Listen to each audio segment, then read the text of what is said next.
Hello everyone. The main purpose of this video is to help the second PU students who are about to write their final exam in the month of April 2022. In this video, I'll be dealing with 2-mark questions.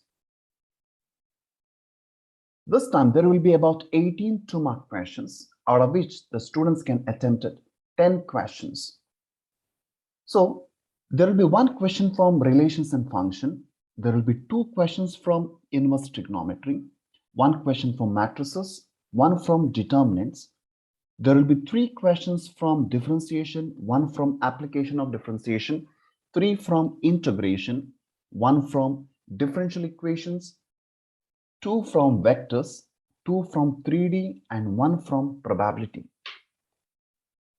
Out of these 18 questions, my sincere suggestion would be, students, you will have to get ready for at least 12 to 13 questions so that in the exam you can write 10 questions perfectly without any mistakes. What could be those questions? So here are a few questions that I want to point out, which are very easy questions. The first one is the 28th question. To find the order and the degree, one of the easiest questions. The 29th question is also very easy if it is to find out the projection of a vector. The 30th question is to find the area of a parallelogram, is also an easy question. Then we have the 31st question. If it is a question based on the intercept form, definitely it is going to be an easy question. Then the probability distribution is also going to be an easy question. Apart from those questions, from inverse trigonometry, we have 2 questions. Some may find difficult, but many may find it easy. There are 2 more questions from matrices and determinants, which are actually easy questions. A lot of students find a differentiation easy, if not the integration. So definitely 2 questions from here also, students should be finding it easy. So we have total of 11 questions here. Not that you have to attempt these questions. You could select the questions which you find difficult or those topics where you are very comfortable with. So those topics you have to choose and you have to prepare for the final exam. Let's go through each one of these questions one by one. Here is the first question. This question is from relations and functions. This question could be based on 1, 1 and on 2, either to prove it or to verify it. So let me try the first question here. The question is to prove that the signum function f from R to R is neither 1, 1 nor on 2. First of all, what is 1, 1?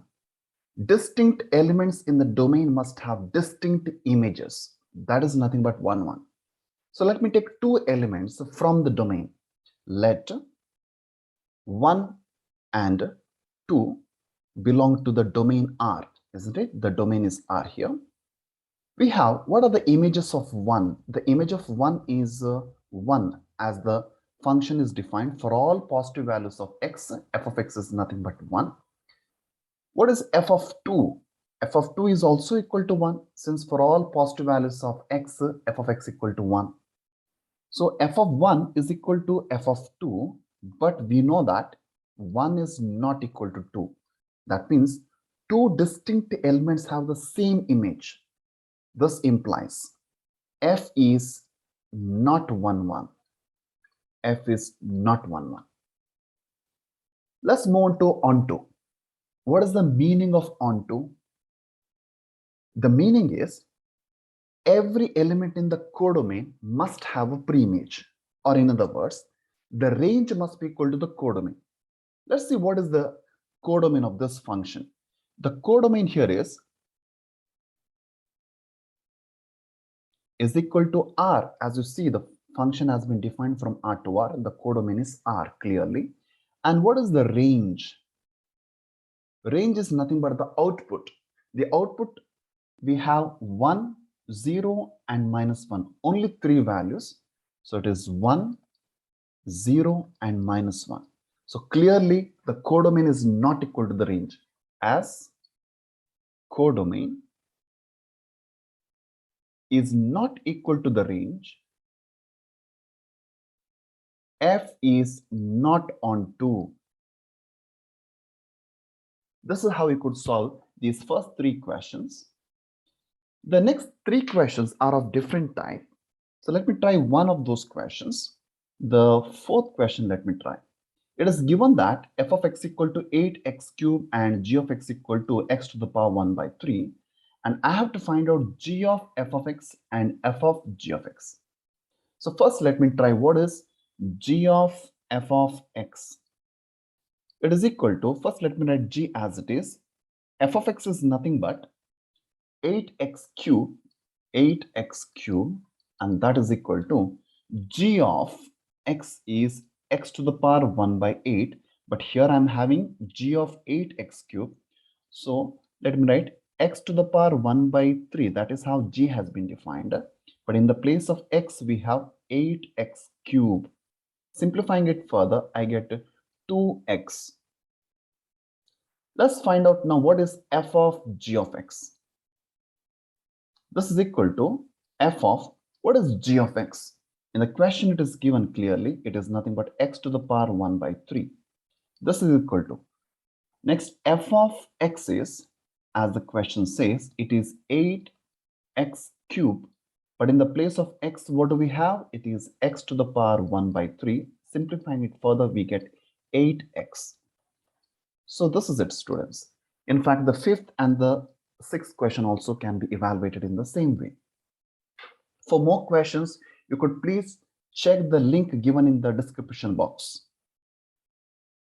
The 17th question is from inverse trigonometry. So here, the first 5 questions are of one type. Then we have 6th, 7th, and 8th questions are of different type. Let me try one question each from both types. The first one, to evaluate tan inverse of root 3 minus sec inverse of minus 2. So let me write it as tan inverse of root 3 minus sec inverse of minus 2. I will write it as pi minus sec inverse of 2 within the brackets. So this is equal to tan inverse of root 3 minus pi plus, what is sec inverse of 2? Sec inverse of 2 is nothing but pi by 3. Those of you are not very familiar with sec inverse, you could convert this into cos inverse. It becomes cos inverse of 1 by 2. And you know that cos inverse of 1 by 2 is nothing but pi by 3. We have tan inverse of root 3 is also equal to pi by 3 minus pi plus pi by 3.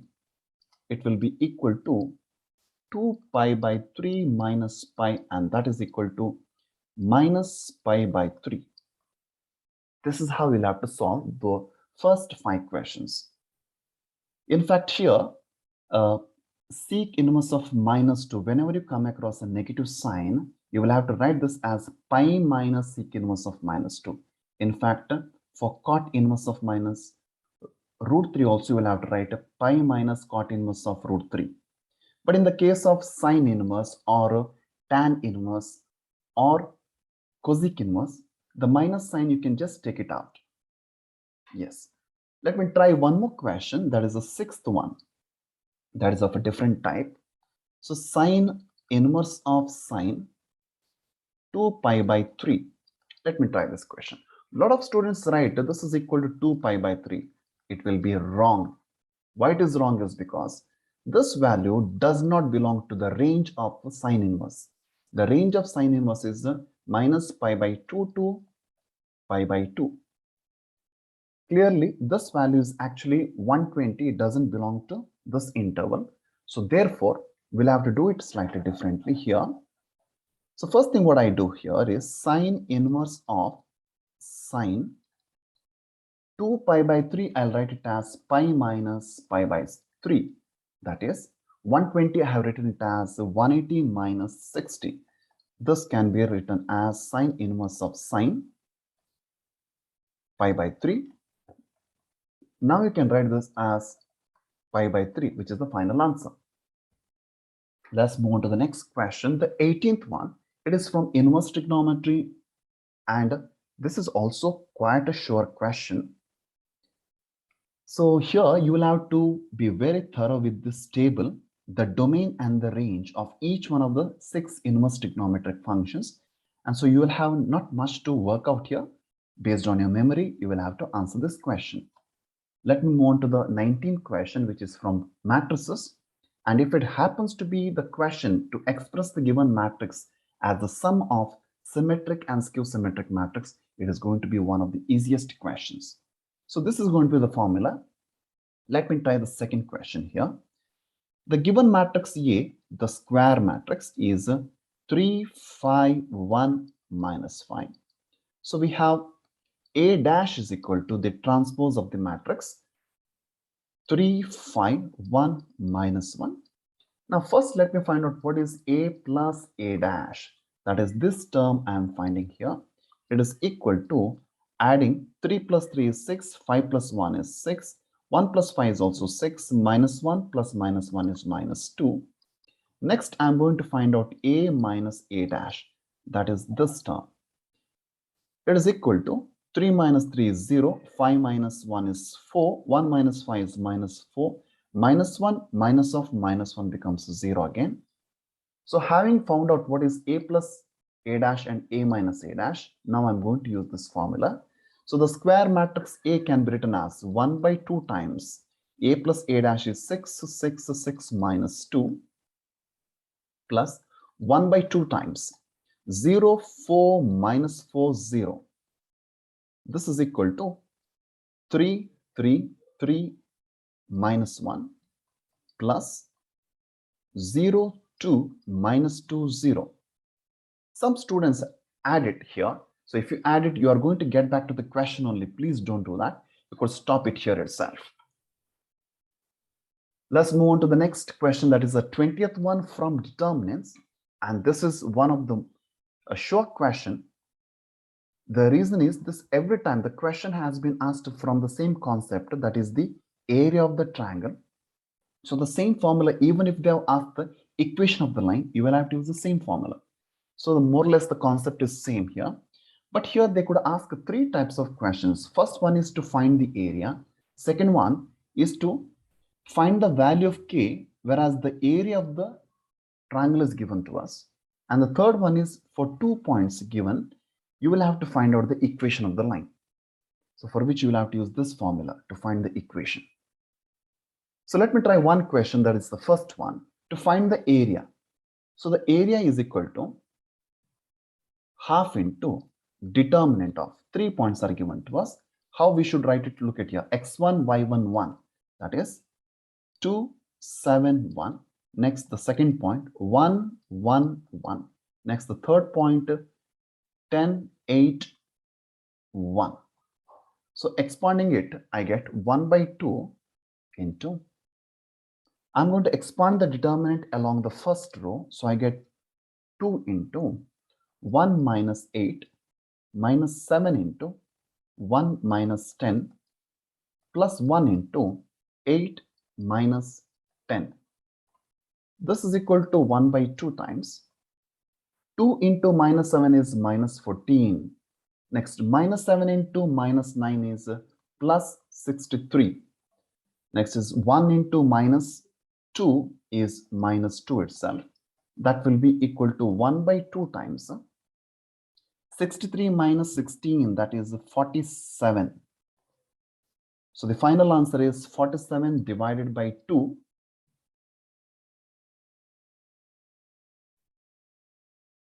Square units. Please don't forget to write the square units here.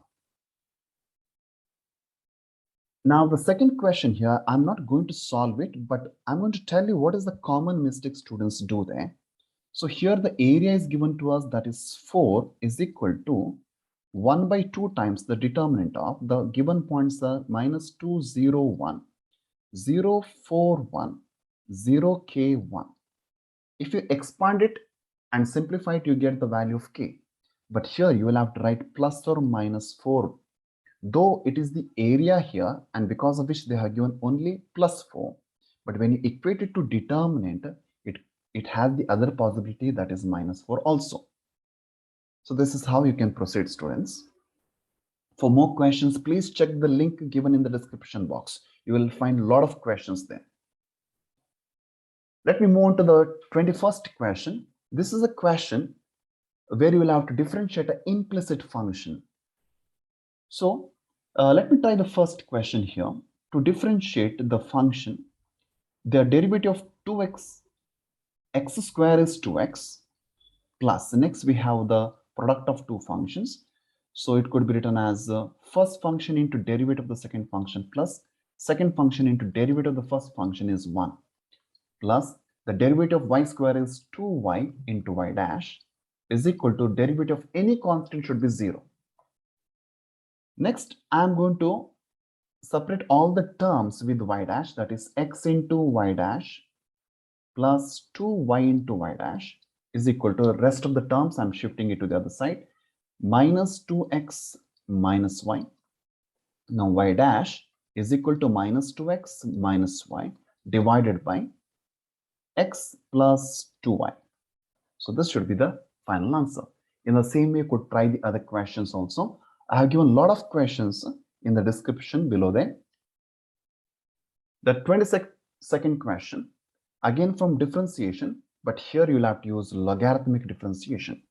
So whenever you find a question where you have y is equal to a function to the power another function, not just a number, some function as a power. So in this case, how we should go about? Let me try the first question. It is given that y is equal to log x to the whole power cos x. So in this case, I'll have to take log on both sides. Log of log x to the power cos x. Now using the property of log, I can shift that cos x here and write it as cos x into log of log x. Now I'm going to differentiate it with respect to x. So the derivative of log y is 1 by y into y dash is equal to, here we have got the product of two functions. So I'll have to use the product rule. First function into derivative of the second function is 1 by log x into 1 by x. I've used the chain rule here. Plus the second function as it is log of log x into the derivative of the first function is minus sin x. So now you can write this as y dash is equal to shifting y to the other side, y into cos x divided by x into log x minus sin x into log of log x. You could replace this y as a log x to the power cos x also. So this should be the final answer. So please practice, students, the other questions, and for more questions you could check the link below. The 23rd question is to differentiate the inverse trigonometric functions. In these cases, don't go to differentiate it directly. A lot of students try that way. It becomes very complicated. So you'll have to make a small substitution here. So in the first problem here, if you substitute x equal to tan theta, this problem is going to become very easy. So basically what happens is 1 minus tan square theta divided by 1 plus tan square theta, that becomes cos 2 theta. That's how the problem gets simplified. In the second problem, a lot of students actually find difficult to what to write in the place of x.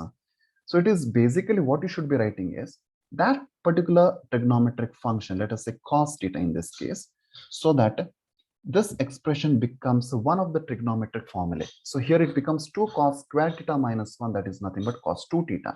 Then when you 1 divided by cos 2 theta is nothing but sec 2 theta. It gets simplified. So in the third question here, you should write x equal to again tan theta. Then you can simplify it. In the fourth question, don't go to do anything like that. You will have to use the half angle formula here and simplify. The last question here, you will have to make a substitution as 2 to the power x equal to tan theta. Then the problem becomes very simple and then you can differentiate it. So let me try one question here, that is the first one.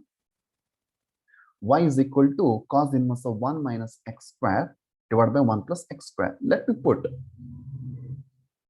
x equal to tan theta. This actually implies theta is equal to tan inverse of x. Okay, let it be this here. Now, what is the function becomes y is equal to cos inverse of 1 minus tan square theta divided by 1 plus tan square theta. Okay, it is theta. So this is nothing but cos inverse of cos 2 theta, that is equal to 2 theta. But we know that theta is nothing but tan inverse of x, as you see it here. It is tan inverse of x. So this function has been reduced to a very simple function. Now I can differentiate it easily. So y dash is nothing but 2 is a constant. Let me write it as it is. The derivative of tan inverse x is nothing but 1 divided by 1 plus x square. So this is the required answer. So differentiation is very simple. Only thing is I had to simplify it first before I differentiate. Let me move on to the 24th question. This question is from application of differentiation. One thing all of you should know, students, that is slope of the tangent is nothing but the derivative. As simple as that. It is nothing but the derivative. All you need to do is to find out the derivative. But if you are asked to find out what is the slope of the normal, then you'll have to find out the derivative of x with respect to y, and then you'll have to put a minus sign, or it is nothing but minus 1 divided by dy by dx. This is how also you can write it for this. Okay, let me try one question here. Find the slope of the tangent to the curve y is equal to x square minus x plus 1. So what is the slope of the tangent? That is nothing but y dash. The derivative, it is nothing but 2x minus 1. At x equal to 2, they have said, where the x coordinate is 2. Let us substitute x equal to 2. We get 4 minus 1, that is equal to 3. This is the required answer. So simple question. Please practice little more questions. If these questions are not enough, you could always check the link given below to find more questions. We have 25th question here. It is from integration. So let me try the first question. Mostly all these questions are using substitution method. So some students have confusion when to use the substitution method. So usually, if you have a function, let us say log x whole square into 1 by x with respect to x. So here you have a function here that is log x, and its derivative is also present. Whenever the function and its derivative are present in the same expression, you could think of substitution method. But the thing is that the derivative shouldn't have any powers here, or it shouldn't be under any root, or shouldn't be part of any composite function. It must be in the numerator along with dx. So let me take in this case t is equal to log x. Then differentiating it with respect to x, I get 1 by x into dx. So let me now substitute this in the given function. Log x is nothing but t square into 1 by x into dx is nothing but dt. The integral of t square is with respect to t is t cube divided by 3 plus c. Don't forget to write c here, or else you will lose 1 mark. Now, t is nothing but log x we have taken, so you'll have to substitute it back. Cube divided by 3 plus c. This is how you'll have to answer it. Try the other questions also, so that you will be, you will have. Here, this question is about using the trigonometric identities and then integrating. So here, let me try the first question. What I'll do is, I'll split the terms sine square x divided by sine square x into cos square x minus cos square x divided by sine square x into cos square x. There will be one sure question where you'll have to use trigonometric identities. All these questions are related to that. You'll have to practice a little, then only you'll know which trigonometric identity should be used. I'm doing one problem here, which is not enough. You will have to practice a little more. So when I simplify this, I get to 1 divided by cos square x minus 1 divided by sine square x with respect to x, which is equal to integral of secant square x minus cosecant square x with respect to x. Now I can integrate it easily. So far, whatever I did was just simplifying the function so that you get a very simple function which can be integrated. The integral of secant square x is nothing but tan x minus integral of cosecant square x is minus cot x. So minus of minus becomes plus cot x plus c. This is the final answer. The 27th question is again from integration, but could be a question using integration by parts, for which you need to know this formula. First function into integral of the second function minus integral of derivative of the first function into integral of the second function. So when do you make use of integration by parts? When there are product of two functions like this. So how do you choose which is the first, which is the second? That is using the Euler rule. Okay, so these 2 points you will have to remember in order to solve these kind of questions. Let me try the first question. The integral of x square into log x with respect to x is, here there are two functions. As according to the Euler rule, first we have inverse trigonometry, then logarithmic, then algebraic, then trigonometry, and finally exponential. So the priority, in this priority, we'll have to select the functions. So logarithmic function will have to take the first priority, and then we have the algebraic, the second function. So the rule says the first function should be written as it is, first function into integral of the second function minus integral of derivative of the first function into integral of the second function with respect to x. So let me rewrite it. X cubed by 3 into log x, as it is I'm writing, minus here 1 by 3 is I'm taking it out since it is a constant. So x square with respect to x, which is equal to x cubed by 3 into log x minus 1 by 3 into, what is the integral of x square? It is x cubed by 3 plus c.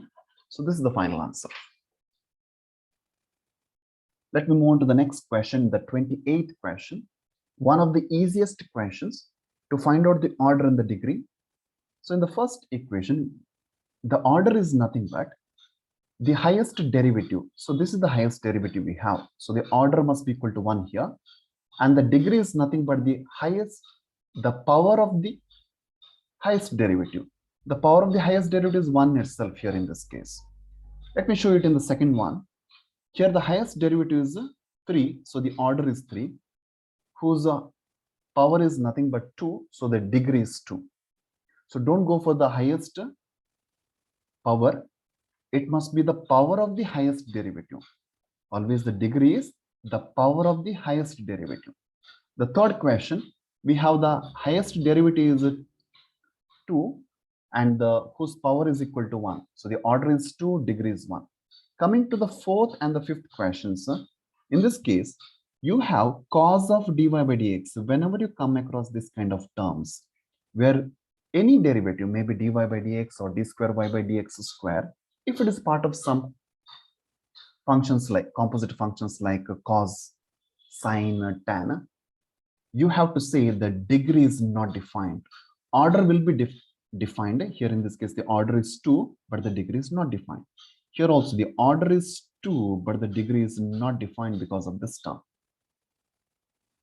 Let me move on to the 29th question. From vectors, and if it is a projection of a vector, it is a very easy question. The formula is this. So let me try the first question to find out the projection of vector A on the vector B. So projection is given by vector A dot vector B divided by magnitude of vector B, which is equal to, vector A is 2i cap plus 3j cap plus 2k cap dot I cap plus 2j cap plus k cap whole divided by the magnitude of a vector B, that is root of 1 square plus 2 square plus 1 square. So basically the squares of the scalar components. Okay, so that's what I have done it here in the denominator. This is equal to, now how to find out the dot product? You will have to multiply the corresponding scalar components. 2 into 1, 2 into 1 is 2 itself. Next plus 3 into 2, that is 6. Next 2 into 1, that is 2, whole divided by root 6. This is equal to 10 divided by root 6 is the final required answer. Let me move on to the 30th question. Here it is to find out the area of the parallelogram. We will be given two vectors A and the vector B, which are actually the adjacent vectors of a parallelogram. So the parallelogram looks more or less like this. The given two vectors are actually the adjacent vectors. So the area is given by the formula magnitude of vector A cross vector B. First, we will have to find out what is vector A cross vector B. Once we get the vector, we'll find out its magnitude. That is going to be the required answer. So the cross product we'll have to evaluate it this way. Determinant of I cap, j cap, k cap. The next row is going to be the scalar components of vector A. Since I'm trying the first question here, I'm writing the scalar components as 1, minus 1, 3. And the third row is the scalar components of vector B, that is 2, minus 7, 1.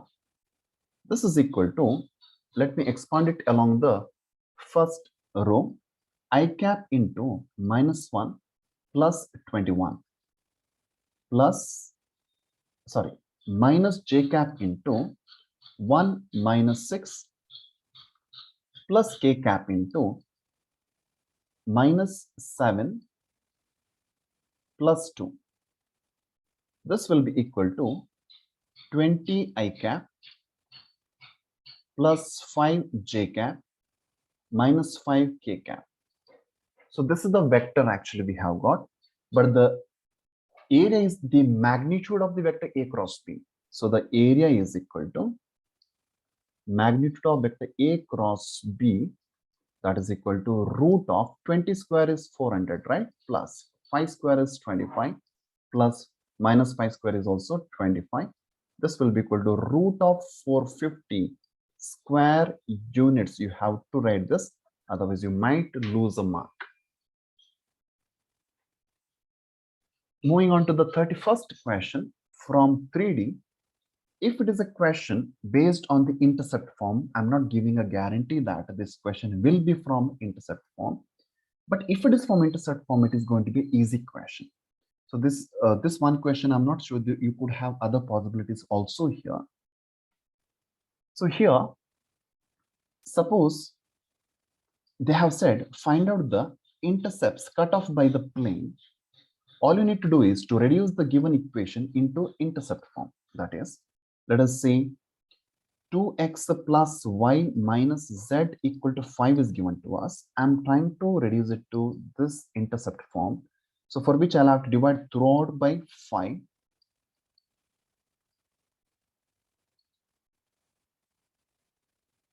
This is what I get. So this minus sign, which was along with z, I have written it along with the denominator there. Next, I'll have to simplify it as x divided by 5 by 2. That is because in the intercept form in the numerator, we have only x plus y divided by 5 plus z divided by minus 5 is equal to 1. Once you have reduced it to intercept form, the denominators are nothing but the intercepts. So the x-intercept is equal to 5 by 2. Y-intercept is nothing but 5, that is this, and the z-intercept is equal to minus 5. So that means this plane cuts the x-axis at 5 by 2, y-axis at 5, and z-axis at minus 5. That is the meaning. So you could try these questions. So the third question, if you see where the intercepts are given to you, you will have to find out the equation. So the answer will be x by 2 plus y by 3 plus z by 4 equal to 1. As simple as that, the third question. So let me move on to the next question, the 32nd question. Here in this question, you will have to find out the distance between a point, let us say x1, y1, z1, and a plane whose equation will be in the form of ax plus by plus cz plus d equal to 0. You need to find out the distance between the point and the plane. So this distance we will be asked to find out. So how to do it? Let me try the first question. The given point is x1, y1, z1 is this. This is ax plus by plus cz plus d equal to 0 is this equation. So tell me, the distance is nothing but capital D stands for distance, mod of, I'm using this formula, ax1 that is 2 into x1 that is minus 6. Next, minus 3 into y1 that is 0 plus 6 into z1 again 0 minus 2 all divided by root of a square plus b square plus c square that is 2 square plus minus 3 square plus 6 square 4 plus 9 plus 36. This is equal to minus 12 minus 2 divided by root 4 plus 9 plus 36 becomes root 49 that is equal to 7. So this is equal to 14 divided by 7 that is equal to 2 units. Since it is the distance, I'm writing it as 2 units. Let me move on to the next 33rd question, which is the last question among the 2-mark questions. And this question will be from probability, and most probably it is going to be from probability distribution. So if a question is asked of this type, this is going to be one of the easiest questions. So all you need to know here is this one formula, that is the sum of all the probabilities is always equal to 1. Here in the first question, they have given us the random variable x equal to 0, 1, 2, and otherwise. And the probabilities of those are k, 2k, 3k, and 0.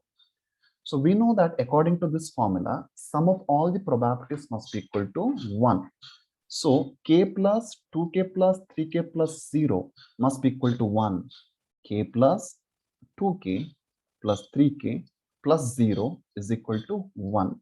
This is nothing but 6k. 6k is equal to 1.